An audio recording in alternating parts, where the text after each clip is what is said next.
Stand among the ruins of an ancient city, and you might hear more than silence. Not the clash of swords, but the echo of harvests, wind through vanished wheat, the murmur of hands sorting grain, families sharing meals. These rhythms powered empires, yet their true foundations, fields, farmers, and food systems, are often overlooked.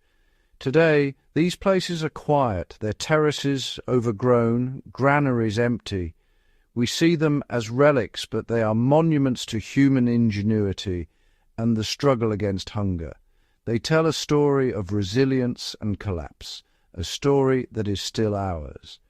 In 475 BC, Athens flourished in the west, ancient China in the east. Both faced the same challenge: how to feed growing populations. Their solutions, networks of fields, canals and people, were masterpieces of engineering and cooperation. But these systems were fragile. When trade routes broke or rains failed, catastrophe followed. The silence over these ancient food systems is a testament to their vulnerability. Even the mightiest empires were only a few missed harvests from ruin. In that silence there's a warning for us. The story of food is the story of civilization itself. Our own future depends on remembering what these empty fields have to teach. The lesson: abundance is never guaranteed. Athens, surrounded by rocky hills and olive groves, was never a land of plenty. Yet by 475 BC it was a thriving city-state, home to tens of thousands. The secret wasn't in the soil, but the sea.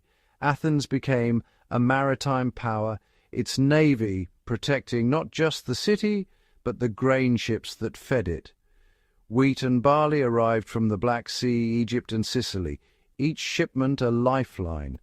The sea was Athens's true farm. This dependence shaped Athenian society, outward-looking, reliant on diplomacy and naval strength. Strict laws and officials managed the grain supply, making food security a matter of state survival.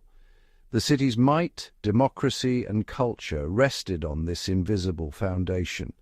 Athens was an empire of olive oil and silver, but it was fed by distant harvests. This reliance was its strength and its greatest vulnerability. The fate of Athens was always tied to the next safe arrival of grain. At the heart of Athens lay the agora, a bustling hub of politics, religion, and, above all, commerce. Here, the city's lifeblood, grain from distant lands, arrived for all to see. Carts brought wheat and barley from the port, filling the air with the scent of grain, olives, and fish. Merchants from across the world shouted their wares, but food was the most vital trade. The agora was where the abstract supply chain became real. State officials inspected weights and prices, and public granaries stood as promises.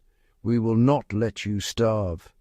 Bread was the foundation, barley for the poor, wheat for the wealthy, supplemented by olives, cheese, legumes, and fish. Meat was rare, reserved for festivals. The agora's abundance reflected the city's reach and the fragility of its food system.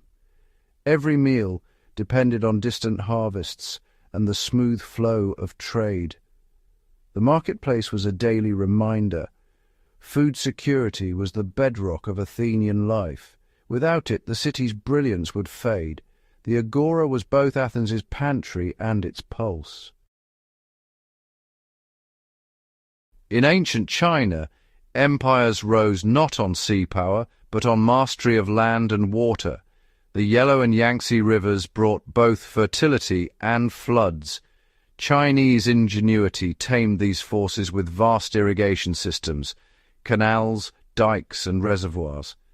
The Dujiangyan system, built in the 3rd century BC, still functions today, dividing river flow for irrigation and flood control. Terraced fields transformed hillsides into productive rice paddies, preventing erosion and capturing rainwater. These feats required immense communal effort and long-term vision. Chinese agriculture was integrated, and sustainable crop rotation, silkworms, and fish ponds created a closed-loop system. Farmers alternated grains and legumes, raised fish in paddies, and used every resource efficiently. This harmony between people and land produced stable harvests year after year. The system's success was rooted in cooperation and a deep understanding of nature. It was a model of resilience, one that fed millions and shaped a civilization. The land itself became a living network, sustaining empire and culture alike.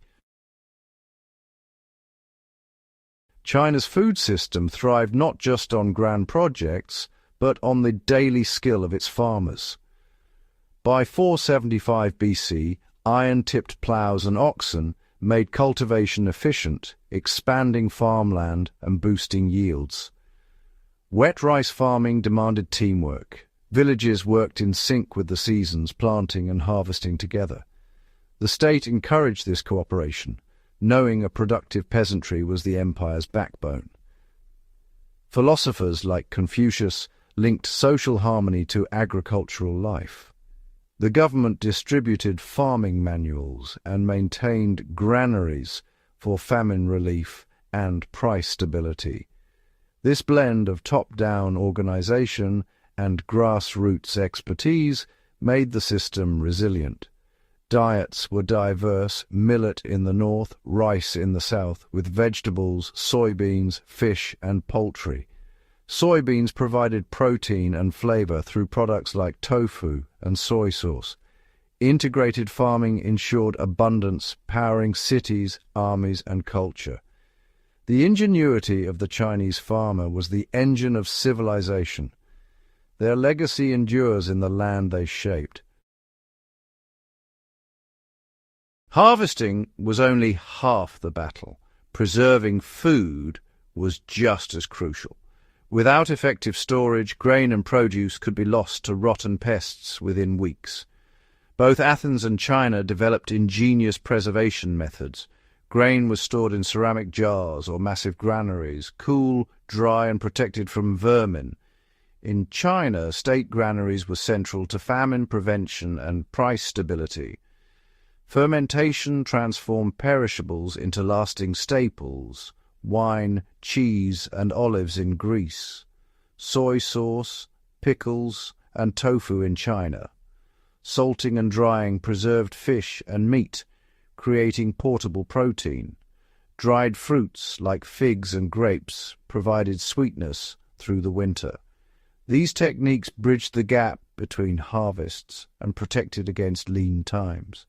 Preservation was a quiet art, practiced in every home, underpinning the entire food system.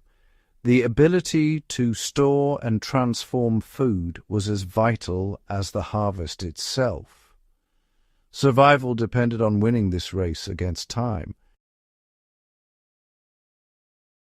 These food systems were marvels, but their complexity made them fragile. Athens's greatest risk was its reliance on the sea. Storms, pirates, or blockades could cut off grain supplies overnight. During the Peloponnesian War, Sparta's blockade starved Athens, causing famine, disease, and social collapse.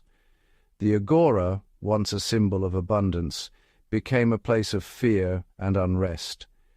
In China, the threats were internal.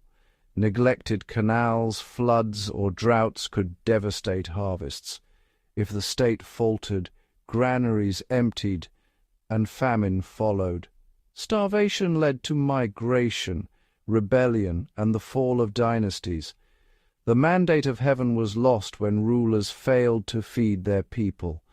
Empty granaries signaled the end of order and the beginning of chaos. Food security was the foundation of power, and its loss the root of collapse. The fate of empires was written in the fullness or emptiness of their storehouses. History's greatest warnings are found in the ruins of abandoned granaries. The longevity of ancient food systems reveals the delicate balance required for stability. Athens thrived when its navy ruled the seas and alliances held. When power waned, the system faltered. Grain supply depended on political strength and trust.